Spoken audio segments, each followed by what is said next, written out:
Hey everybody, what's up and welcome back to today's video guys. And today guys, I'm going to go ahead and be showing you how to go ahead and use speech-to-speech translation in Gemini.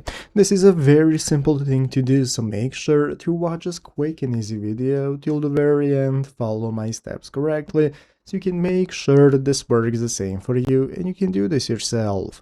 But yeah guys, let's get straight into it.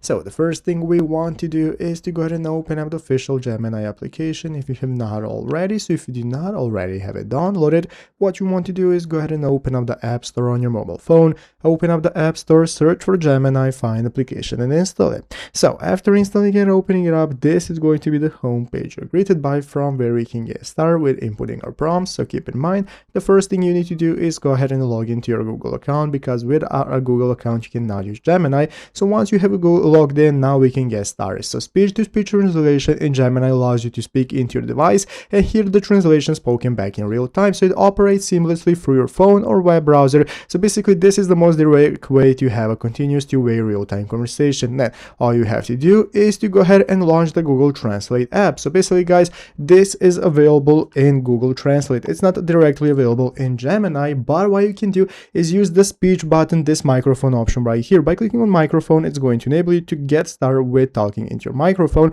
and speaking into the device. So you can let somebody in a different language speak to it and tell Gemini to translate it for you, and this is the best way that you have for speech-to-speech translation. So I hope this video was helpful. If it was, make sure to leave a like, subscribe to the channel. Thanks for watching, take care and bye.